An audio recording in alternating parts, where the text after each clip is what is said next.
warahmatullahi wabarakatuh, sahabat sehat RSU Islam Klaten, apa kabar? Kembali di konten Ngobrol Santai bersama RSU Islam Klaten. 1 Desember diperingati sebagai Hari AIDS Sedunia. Hari ini kita akan memberikan banyak informasi terkait hal itu tentunya dengan tema Hak Setara untuk Semua bersama Kita Bisa. Narasumber yang luar biasa sudah hadir bersama kita. Ada Mbak Edi Pertiwi yang sudah hadir juga bersama kita. Untuk itu langsung kita sapa beliau. Mbak Edi, apa kabar? Alhamdulillah, baik Mas Agus. Oke, Assalamualaikum warahmatullahi wabarakatuh. Waalaikumsalam warahmatullahi Ya, wabarakatuh. kabar baik, kabar sehat. Tentunya ini menjadi salah satu momen yang luar biasa ya Mbak. Ini kita akan memberikan informasi kepada sahabat sehat RSU Islam Klaten tentang HIV AIDS berkaitan dengan Hari AIDS Sedunia. Ya. Bisa dijelaskan nih Mbak tentang HIV dan AIDS secara umum itu seperti apa sih? Oke, mungkin sudah banyak kita sering dengar tentang HIV ya Mas. Nah, jadi kalau HIV sendiri itu adalah virus yang menyerang tubuh kita. Kemudian sambungannya kan HIV AIDS tuh. Sedangkan AIDS itu kumpulan penyakit yang disebabkan oleh virus HIV. Jadi gambarannya bisa diambil singkat aja sih HIV virusnya. Kalau AIDS itu kumpulan penyakit yang disebabkan oleh si virus HIV. Oke, berarti ada virus, ada kumpulan penyakit yang disebabkan oleh virus ini. Ya. HIV, Human Immunodeficiency, Human Immunodeficiency Virus. Ya. Sementara untuk AIDS adalah Acquired Immunodeficiency Syndrome. Oke, berarti Betul. memang ada kumpulan gejala penyakit Gejala tadi penyakit, ya. ya. HIV dan AIDS ini kurang lebih kalau di masyarakat kita sesuatu yang menyeramkan gitu ya. Betul Mungkin sekali. ya. Iya. Menyebar dan menular seperti apa ini, Mbak? Untuk virus HIV sendiri, untuk penyebarannya itu sebenarnya nggak segampang yang orang pikir ya. Aha. Jadi penyebarannya itu malah lebih sulit dibandingkan penyakit lain. Yang jelas paling banyak penyebarannya itu dari, mohon maaf, kontak seksual. Itu paling banyak. Iya. Kemudian bisa juga dari ibu hamil dengan terinfeksi HIV, itu juga bisa menularkan virusnya ke bayi yang dikandung. Makanya di program pemerintah itu kan gencar untuk ANC terpadu, salah satu pemeriksaannya kan ada HIV. Hal itu untuk mengantisipasi penyebaran virus HIV sendiri dari transmisi ibu ke bayinya.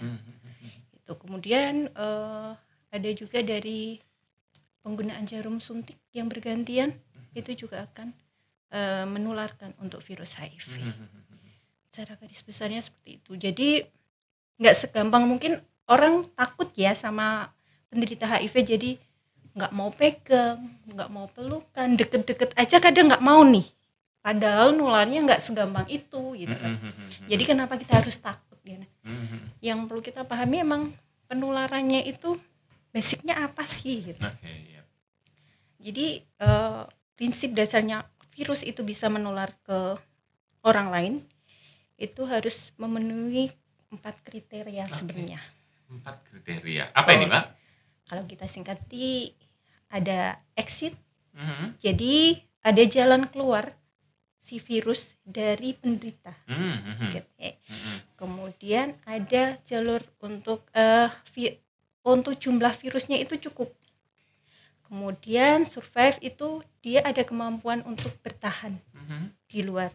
Kemudian yang paling penting itu ada pintu masuk ke orang lain. Jadi kalau 4 itu nggak terpenuhi ya insya Allah nggak nular gitu loh. Gitu ya. Iya. Jadi kalau penularannya memang ada beberapa tadi yang disampaikan oleh Mbak ini, ada kontak seksual, kemudian ibu hamil ke anak, dan juga penggunaan jarum secara bergantian. Kemudian untuk penularannya sendiri memang memerlukan 4 hal ya, 4 kriteria tadi, exit, kemudian jumlah virusnya cukup, survive, kalau ada pintu keluar berarti ada pintu masuk gitu ya. Jadi ini adalah cara penularannya. Kalau gejala awal dari penderita HIV AIDS ini apakah bisa langsung kelihatan atau orang bisa langsung merasakan gitu? Misalnya kalau tentang virus nih, kalau misal kita ketemu sama orang-orang yang sering batuk atau ya di dekat kita ada yang pilek dan sebagainya, itu mungkin cepat ya nularnya. Akan tetapi untuk gejala awal dari HIV/AIDS ini apakah jedanya atau durasinya itu lama atau memang ya cepat juga gitu? Oke.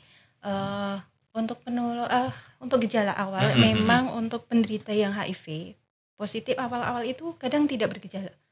Jadi yang di sini yang perlu kita pahami bahwasanya virus itu kan menyerang sistem kekebalan tubuh kita. Nah, gejala ini akan lebih cepat muncul tergantung dari kekebalan tubuh si penderitanya sendiri gitu. Kalau dia kekebalan tubuhnya bagus, dia gejalanya akan lebih lama kelihatan dibanding dengan sistem kekebalan tubuh yang tidak bagus. Jadi awal-awal itu untuk orang yang HIV positif itu bisa di 3 tahun awal dia terkena itu kadang nggak bergejala. Kemudian seiring berjalannya virus itu kan berkembang Mas Agus, kan? Virus itu berkembang, dia itu kan nyerang di sistem kekebalan tubuhnya kita nih. Yeah. Jadi kalau kita ibaratkan untuk virus HIV di tubuh kita, apabila ada virus atau bakteri yang masuk ke tubuh kita, otomatis tubuh kita itu akan merespon. Kemudian responnya ada di sel darah putih kita. Sel darah putih akan ada namanya untuk sel T pembantu yang dia akan bantu untuk membunuh, melawan penyakit yang dari luar. Sel T pembantu itu dia biasanya akan bagi jadi 2 nih. Yang satu tugasnya narik sel darah putih yang lain nih. Dipanggili buat ngelawan virus atau ini, buat masuk yang masuk tadi buat ngelawan dia nih. Tentaranya gitu. Iya, tentaranya. Oke.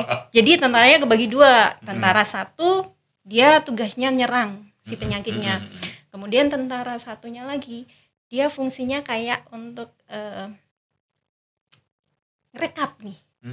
Ini penyakit yang masuk ke tubuh inangku, tubuhnya yang punya sel darah putih itu penyakit apa?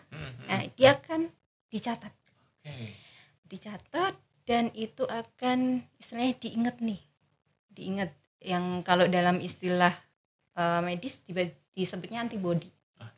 Jadi sewaktu-waktu kalau penyakit itu besok datang lagi, ini udah punya nih tentara khusus yang buat ngelawan penyakitnya ini, seperti itu. Nah, orang dengan virus HIV itu masuk ke darah, ke bagian tubuh kita. Virus HIV ini target utamanya itu sel T tadi. Si virus HIV akan nyerang si sel T, masuk nih ke sistem pertahanan tubuh. Betul, di sel T-nya tadi dia masuk tuh ke dalam, dia kemudian berduplikat, jadi banyak nih di dalam. Otomatis kan jadi rusak nih si sel T tadi. Setelah sel T-nya rusak, virus HIV yang udah berkembang banyak nih, dia keluar. Sel T yang ditinggalkan itu otomatis dia akan mati. Virus yang keluar dia akan nyari sasaran lain, target lain. Padahal porsinya lebih banyak kan. Ya, dia nyerang lagi sel T yang lain. Bisa dibayangkan satu persatu tentaranya kita dibunuh gitu. Bisa dibayangkan tentaranya kita itu kan pertahanan tubuh kita. Yeah. Otomatis kalau ada serangan dari luar, sedangkan tentaranya kita dikit nih, kira-kira berhasil nggak? Ini juga akan berpengaruh. Ini juga akan ada mungkin ya bahasa saya itu ketika sudah dalam kondisi seperti ini, kemudian gaya hidup kita itu tidak lebih baik atau tidak ya sama aja atau justru menjadi tidak lebih baik ya, mau tidak mau pertahanan tubuh yang kita sudah buat atau kita sudah make sebaik mungkin atau sekuat mungkin ya, kalau lo nggak baik-baik aja ya akhirnya nanti ya lemah juga gitu kan. Nah berarti sebenarnya ada waktu durasi di mana gejala itu sebenarnya tidak langsung bisa kelihatan. Betul. Akan tetapi ketika sel darah putih yang tadi sistem pertahanan tubuh kita sudah mulai lemah dan sebagainya, nah itu akan mulai timbul nih gejala dari penderita ini. Kemudian langkah yang bisa kita lakukan nih Mbak agar kita bisa menghindari penularan HIV ini. Kita tadi kan udah tahu nih penularannya seperti apa. Yang paling mudah kan ya hindari itu. Oke. Hindari jangan lakukan. Iya, jangan lakukan. Kecuali sama kayak untuk yang hubungan pasangan sendiri gitu ya. Betul. Makanya cara paling bagus untuk menghindari HIV ya udah hindari cara penularannya. Emang untuk studi terbaru kan paling banyak di hubungan seksual. Kalau dulu tuh penularan terbanyak itu kan di penggunaan jarum suntik. Iya. Tapi untuk penggunaan jarum suntik non nakes ya, betul, ya, gitu betul, ya. yang istilahnya tidak steril dan sering dipakainya gonta-ganti. Jadi satu jarum bisa dipakai beberapa orang kayak gitu. Itu yang beresiko. Iya. Di Yankes di pelayanan kesehatan tentu ada standar jarum suntiknya harus gimana gitu, pasti sudah ada standarnya juga. Ada yang disampaikan lagi Mbak? Yang tadi kita untuk hindari penularan HIV, salah satunya itu untuk istilahnya setia kan sama pasangan yang jelas. Kemudian untuk pasangan yang istilahnya mau menikah, kalau saya sih ya lebih jujurnya sebisa mungkin tahulah status pasangannya gitu, untuk antisipasi sih sebenarnya. Bukan kok terus ini untuk penghalang ya, bukan, karena tetap untuk orang-orang yang dengan HIV positif dia sudah pengobatan pun sebenarnya bisa menikah dengan status spesialnya itu. Oke, dengan status spesial. Tapi kalau tadi disampaikan ketika kita alhamdulillah Allah memberikan jodoh gitu ya kepada kita, ada baiknya memang melakukan pemeriksaan kesehatan untuk pranikah. Gitu betul ya. sekali Mas Agus. Itu sudah tersedia loh di RSUD Islam Klaten. Jadi ketika ya kita pengen tahu nih latar belakang calon suami atau istri kita seperti apa, bisa banget nih melakukan pemeriksaan pranikah di RSUD Islam Klaten. Kita kalau misalnya nih sahabat sehat ingin tahu lebih banyak tentang pemeriksaan kesehatan pranikah seperti apa aja, kita tunggu episode berikutnya karena hari ini kita akan bahas tentang HIV/AIDS. Oke, baiklah. Begitulah gitu ya. Kemudian nih Mbak, untuk pengobatannya seperti apa? Kalau di Indonesia pengobatan HIV/AIDS ini seperti apa Mbak? Untuk pengobatan di Indonesia sudah ada ya, dan itu ditanggung dari pemerintah. Jadi untuk pengobatannya sendiri udah disediakan dari pemerintah. Kemudian sekarang itu yang paling penting sebenarnya kembali ke individu yang terkena sih ya. Dia untuk komitmen dia untuk sembuhnya gimana. Dalam artian sembuh kok terus hilang virusnya enggak, cuman di sini terkontrol dengan obat. Kayak gitu. Tantangan terbesar di kita itu kepatuhan. Kepatuhan minum betul, obat ya. Kepatuhan untuk minum obat. Jadi sebenarnya untuk teman-teman semua, kalau ada nih nemu saudara atau teman atau kolega yang dia terinfeksi virus HIV, itu bisa disarankan kalau dia belum ada pandangan mau kemana itu bisa disarankan dikasih support untuk ayolah pengobatan sesegera mungkin lebih baik. Karena kayak yang tadi aku ceritain Mas Agus, gimana proses virus HIV itu nyerang ke tubuh kita. Karena semakin lama ditunda otomatis si virusnya akan tambah banyak. Dia bersorak-sorai gitu ya. Aku nggak ada yang lawan nih gitu kan. Ya, jadi emang untuk pengobatan sendiri kita sebutnya ARV, antiretroviral. Ya, jenis-jenis ARV itu ada beberapa kelas. Ada yang kelas dia fungsinya untuk menghambat untuk si virus biar nggak merusak sel T. Ada juga dia yang kelasnya untuk mengganggu proses replikanya si virus. Membuyarkan konsentrasi. Betul, yang tadi udah masuk di sel T-nya kita tuh, dia kan replika tuh di dalam. Dia istilahnya duplikat dirinya sesukanya dengan ganggu sistem sel T. Jadi istilahnya dia nyolong nyomot partikelnya si sel T gitu. Nah, untuk obatnya sendiri nanti biasanya untuk pasien HIV itu akan dikombin antara kelas yang satu dengan yang dua. Gitu. Dan ini bisa dilakukan ketika, mohon maaf, penderita HIV/AIDS ini mereka melakukan konsultasi gitu ya. Betul kepada sekali. tenaga kesehatan. Gitu. Iya. Kalau di RS Klaten sudah ada belum sih Sudah. kliniknya gitu? Klinik apa nih Mbak? Sudah siap. Nah, untuk kliniknya kita sudah ada klinik VCT. VCT.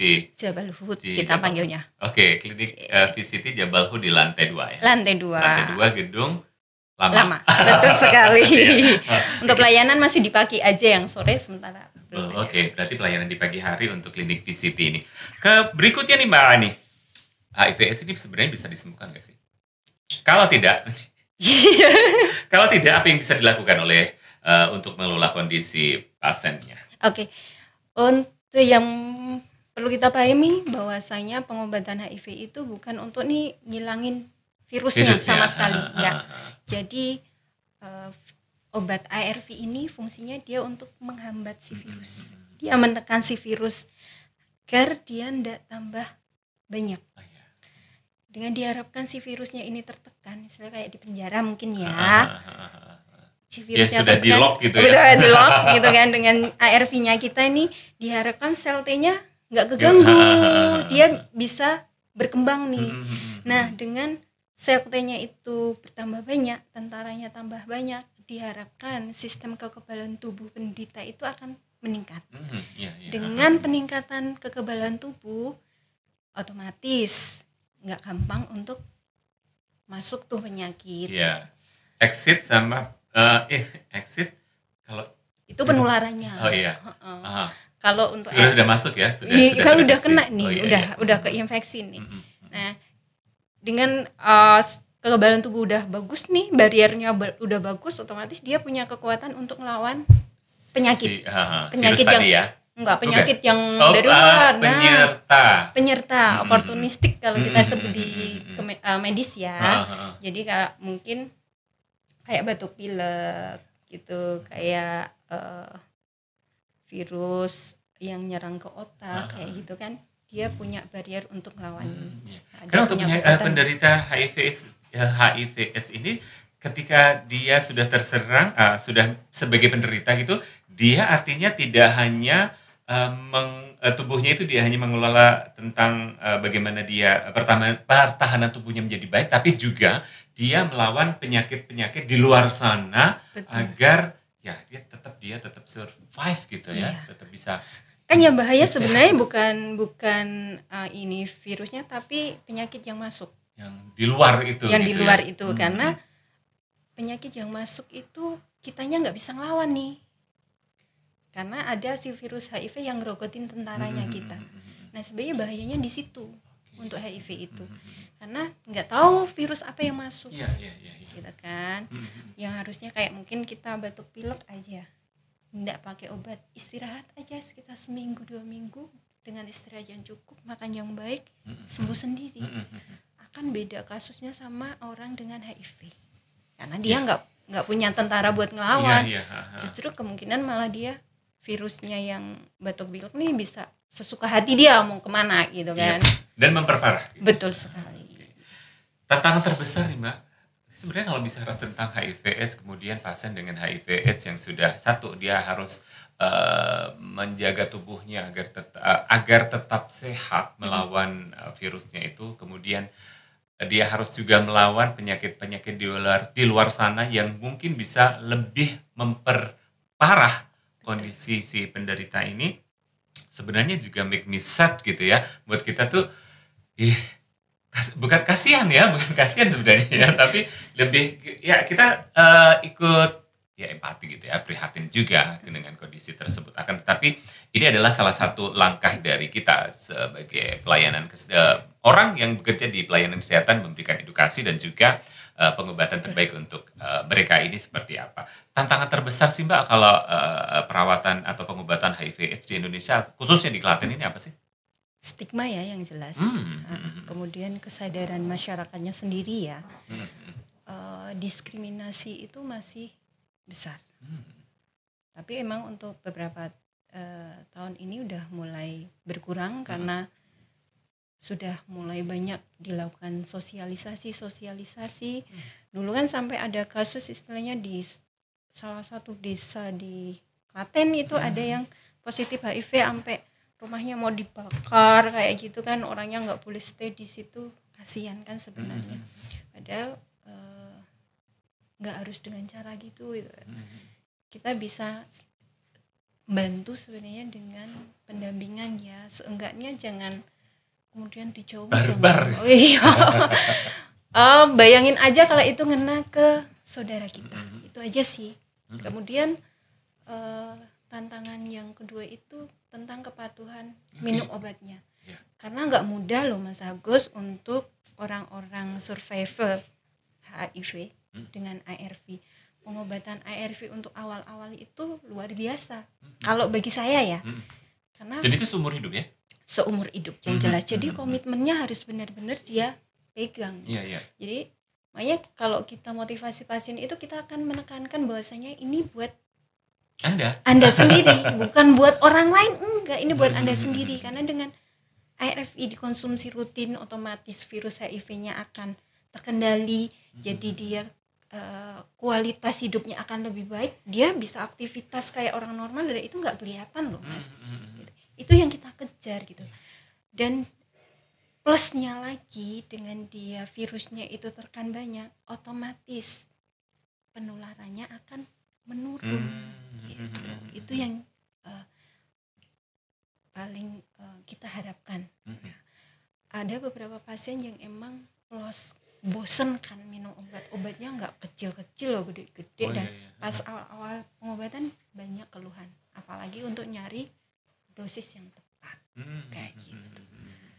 Oke, kayak tidak bisa untuk pengobatan ARV ini memang tidak bisa langsung dosisnya ini. Enggak. Oke. Karena kita harus dilihat.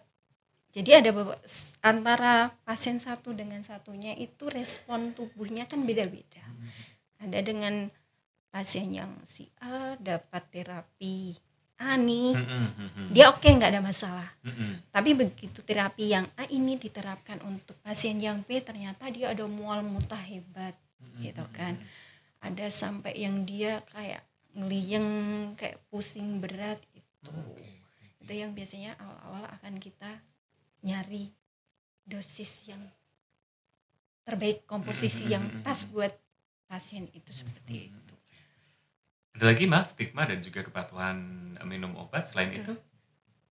Tantangan terbesar? Itu aja ya. Iya. Okay. Karena saya juga ini menurut penelitian dari Nelson Sius Klouvok di tahun 2001 ini 2021 dilakukan bersama dengan teman-temannya, HIV Stigma and Discrimination Perspective and Personal Experiences of Healthcare Provider in Yogyakarta dan juga di Belu, ini menemukan bahwa rendahnya partisipasi anggota masyarakat dalam kegiatan terkait kesadaran terkait HIV ini, seperti sesi informasi atau kegiatan peningkatan kesadaran, terbatasnya jumlah kegiatan terkait HIV yang dilakukan setiap tahun, kemudian rendahnya tingkat pengetahuan HIV di kalangan keluarga dan masyarakat di salah satu penelitian di Belu itu ternyata juga memberikan informasi hal yang signifikan juga ya, Mbak Eni. Sementara penelitian yang dilakukan di Jogja itu menggambarkan bahwa meskipun masih ada anggota keluarga dan masyarakat yang kurang memiliki pengetahuan tentang HIV, namun penyebaran informasi tentang HIV di kalangan kelompok populasi dan anggota masyarakat telah meningkat secara signifikan. Ini ternyata ada ya peran kita untuk memberikan informasi kepada penderita HIV agar mereka stigma tentang ya dari sampaikan stigma negatif terhadap penderita HIV, akan tetapi juga ketika mereka mendapatkan informasi yang cukup tentang HIV ini juga tentunya akan memberikan dampak yang positif kepada penderita agar tadi tantangan terbesarnya tentang kepatuhan minum obat yang harusnya memang ini dilakukan diminum seumur hidup. Betul. Agar nanti ya dia punya kesadaran dan akhirnya tetap bisa survive. Kalau angka ke survival di Kabupaten Klaten ini seperti apa? Kalau untuk sudah banyak sih ya Mas untuk survival kita di Kabupaten Klaten, dan mungkin kalau Mas Agus ketemu dengan para pejuang kita, kalau kita bisa sebut ya, pejuang itu enggak nyangka kalau mereka itu ternyata punya virus tuh di dalam. dan perjuangan mereka itu luar biasa, dari yang istilahnya kalau orang Jawa bilang nyawa balen kayak gitu. Jadi ada satu cerita temen pejuang kita itu, dia yang benar-benar sudah di ICU, udah nggak sadar sama sekali, udah istilahnya sama keluarga udah direlakan gitu kan. Dan alhamdulillah dia bisa survive sampai sekarang, dia masih on ARV dan dia normal kayak kita, kayak gitu. Itu yang sebenarnya bisa jadi contoh besar bahwasanya ini loh, mampu loh. Kadang kalau kita motivasi untuk pasien-pasien HIV positif baru, kalau cuman dengar dari kita paling, alah kamu kan nggak ngerasain apa yang aku rasakan, kayak gitu kan, ya kita nggak bisa maksa, karena itu pasti udah pukulan berat tuh bagi mereka. Biasanya saya kan ngarahkan kayak pendampingan untuk teman-teman KDS di Klaten sendiri, kan ada KDS, mereka kumpulan survivor HIV on ARV yang siap memberikan pelayan untuk pendampingan minum obat. Nah, diharapkan dengan sama-sama penderita nih, tentu akan lebih didengar dong omongannya. Oh iya, dia juga, dia bisa, kenapa aku enggak? Diharapkan seperti itu. Dan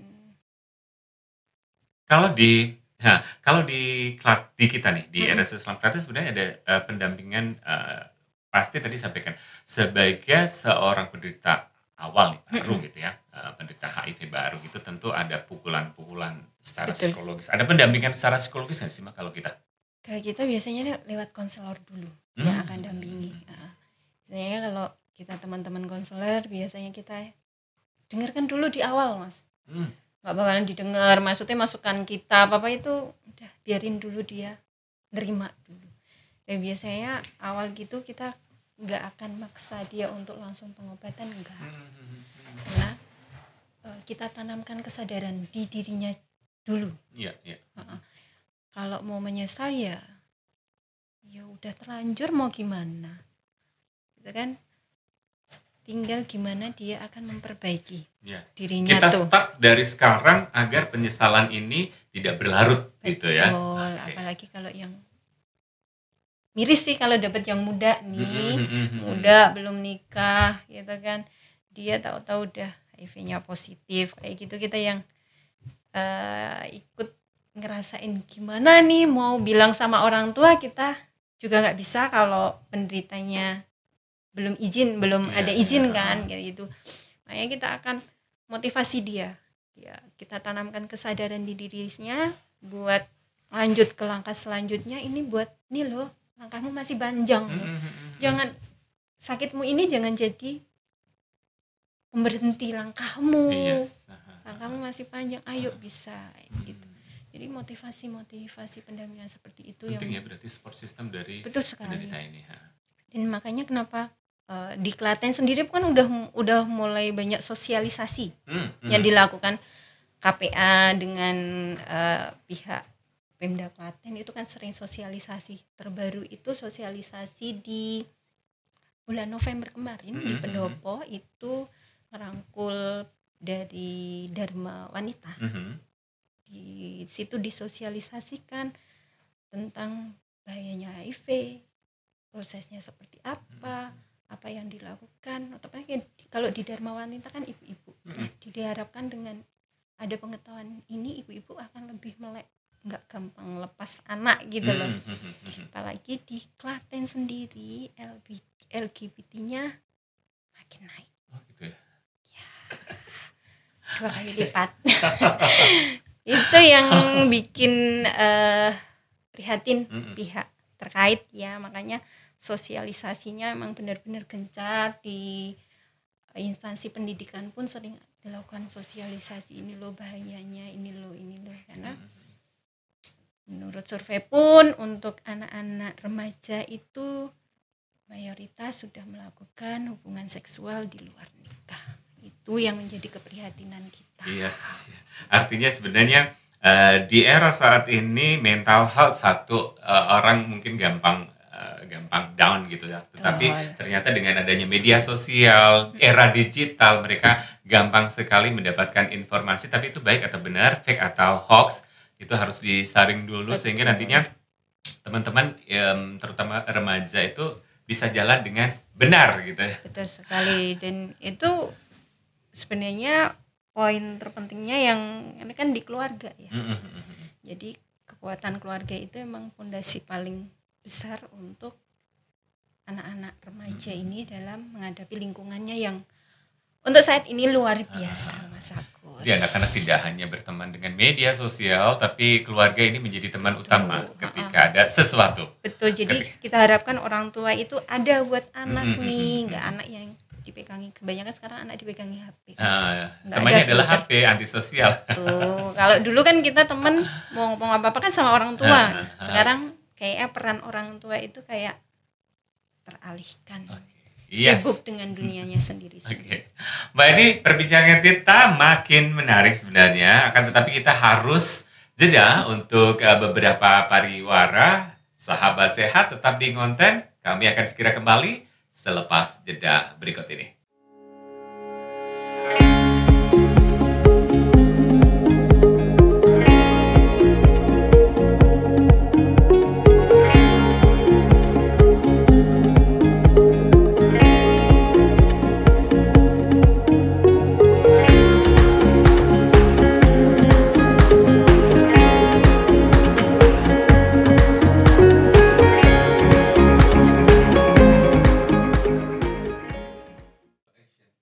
Sahabat sehat, RSU Selam Klaten kembali lagi di Ngonten Ngobrol Santai bersama RSU Selam Klaten. Hari ini kita bicara tentang hak setara untuk semua bersama kita bisa. Ini merupakan rangkaian kegiatan Hari AIDS sedunia yang diperingati setiap tanggal 1 Desember. Beberapa hal terkait apa sebenarnya HIV AIDS, kemudian cara penularan, atau kemudian cara penyebaran dari HIV AIDS, tantangan terbesar dari kondisi terkini tentang HIV AIDS, kita sudah bahas. Nah, hari ini selanjutnya kita akan memberikan informasi kepada sahabat sehat RSU Selam Klaten tentang penelitian terkini dari HIV AIDS di Indonesia maupun di luar nih, Mbak. Oke, untuk di Indonesia sendiri pengobatan HIV kan sudah ada. Seperti tadi di depan kita bahas ya, Mas. Kita sebutnya kan ARV. ARV sendiri fungsinya dia untuk bukan apa? HRV ya, tapi ARV Bukan, ya. bukan BRV juga ya Mas Agus. ARV atau bisa juga ART istilahnya, istilah lainnya. Sama-sama anti. Bukan ART. Bukan. Oke. Antiretroviral. Oke. Kemudian antiretroviral terapi. Kita singkat ART. Kemudian untuk di Indonesia Harusnya nggak ART ya, ERT harusnya. Aduh. ini beda lagi Mas. Oke, lanjut Mbak ini. Oke, siap. Oke. Jadi untuk di Indonesia sama pemerintah nih, jadi nggak usah khawatir untuk penderita HIV maupun keluarga yang ada saudaranya yang terkena HIV untuk pusing-pusing nih. Nih ada keluargaku yang HIV harus kemana kayak gitu. Obatnya itu sudah ada, disediakan dan gratis. Yang jelas itu. Untuk tinggal komitmen aja. betul sekali untuk komitmennya. Patuh. Komitmen penderita untuk patuh dan keluarga. Support system dari keluarga. Support system keluarga itu luar biasa penting untuk survive-nya pejuang HIV kita. Karena perjalanan dia tentu nggak pendek nih, cuman berapa bulan berhenti, enggak, dia seumur hidup loh minumnya. Dan itu butuh support system yang luar biasa kayak gitu. Nah, untuk di luar sendiri mulai bulan Juli di 2023 itu mulai dikembangkan. Jadi ada penemuan gen mutasi terbaru untuk pengembangan pengobatan HIV. Dan sampai tahun ini kan masih dalam uji klinis. Diharapkan uji klinisnya itu selesai di 2025. Ya kita tahun depan berarti ya? Betul. Kita berdoa aja ini yang lebih bagus nih untuk melawan si virus ini. Tapi ya balik lagi sebenarnya penanganan paling utama ya pencegahannya. Ya, 3 hal tadi gitu ya. Betul. Kontak seksual, tapi kalau misalnya ibu hamil ya memang ya seperti itu memang Balik. sudah ada gitu ya ke Nah, bayinya. Oke. Untuk ibu hamil sendiri kalau dia dari awal sudah kena HIV terdeteksi, itu kan penularannya ke bayi kan bisa diminimalkan dengan dia pengobatan ARV. Jadi makanya di pemerintahan ANC-nya sendiri ada untuk pemeriksaan HIV. Nah itu untuk mutus rantai penularan ke anak. Jadi kualitas hidup si ibu bagus, si bayi juga tentunya akan lebih safety ya kalau ternyata ibunya HIV-nya positif. Seperti itu. Informasi-informasi seperti ini bisa didapatkan di mana aja sih, Mak?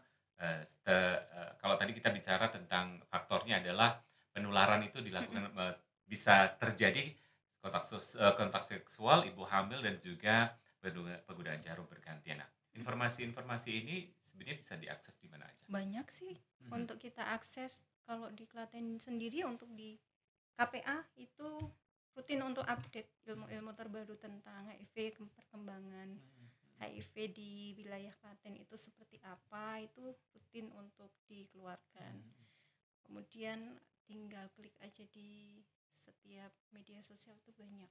Survival untuk HIV pun banyak yang bikin konten tentang istilahnya kayak sharing tentang pengalamannya pengobatan HIV itu, seperti itu. Dan sebagai catatan, kalau misalnya sahabat Sehat RSUD Islam Klaten mencari informasi di media sosial, pastikan itu adalah sumber official, sumber resmi, bukan hoax, sehingga informasi yang didapatkan nanti benar. Betul sekali. Balik lagi, bijak betul. Ya, balik lagi bagi kita ke pengobatan tadi. Kalau di RSUD Klaten kan sudah ada VCT dan juga GST yang tadi disebutkan ada di klinik Jabal Nur.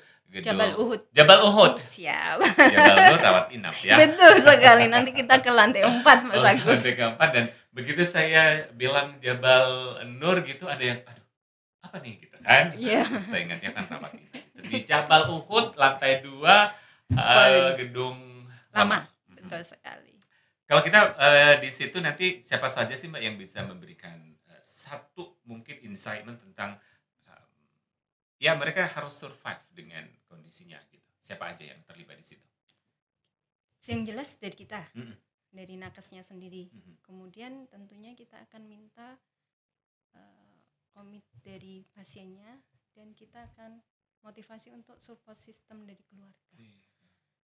Untuk awal-awal kita ketemu dengan pasien dengan HIV positif itu biasanya kita akan nanya, kita tekankan sih sebenarnya kita tekankan siapa anggota keluarga yang boleh tahu untuk kondisi pasien.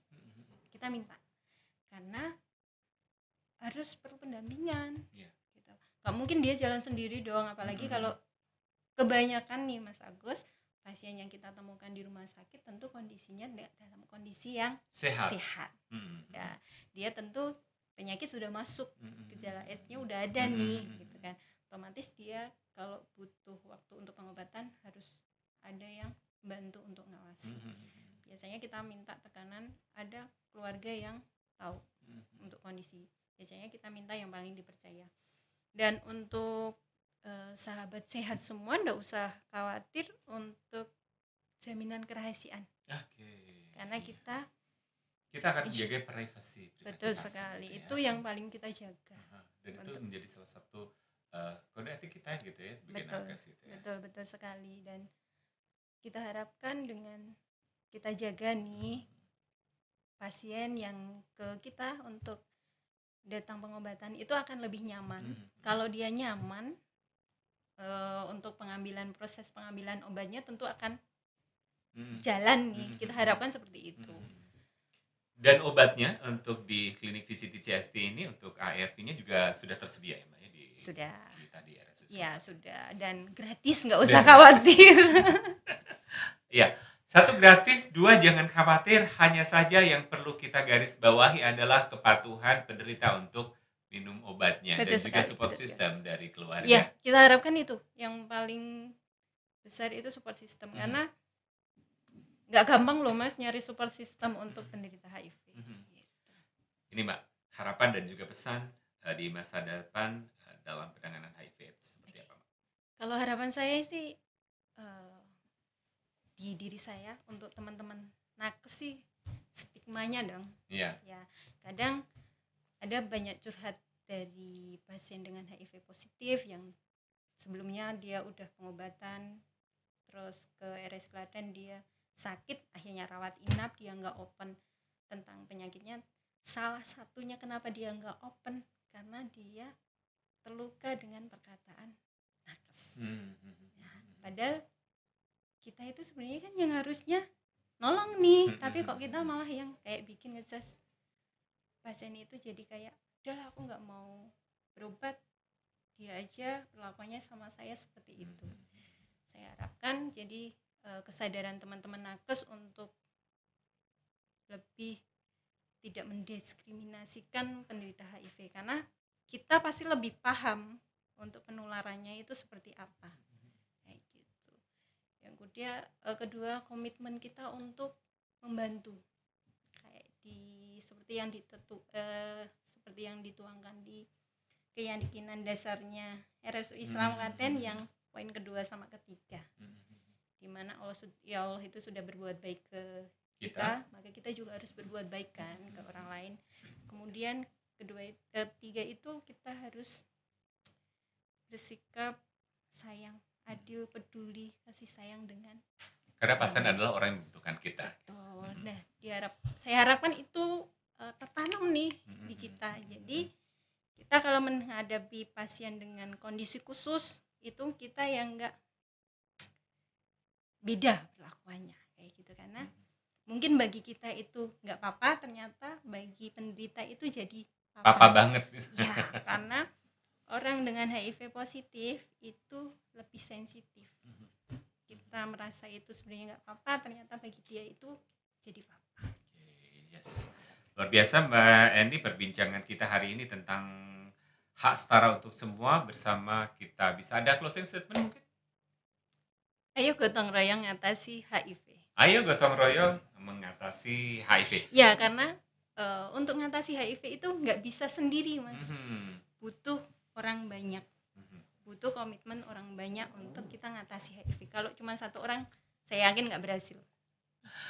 Teringat di salah satu quote yang saya ingat, kalau kita ingin sukses, kita tidak bisa sukses sendiri.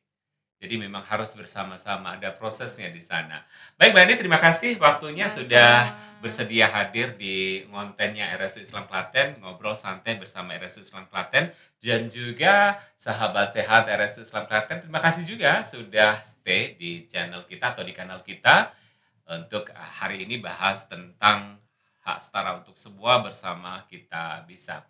Sahabat sehat, kalau misalnya ada hal-hal yang berkaitan dengan informasi di RSU Islam Klaten, silakan bisa klik di www.rsuislamklaten.co.id atau juga di media sosial kita. Ada IG, kemudian X, dan juga Facebook @RSI Klaten, serta teman-teman bisa memberikan informasi.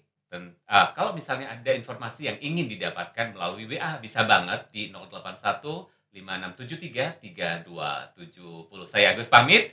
Assalamualaikum warahmatullahi wabarakatuh.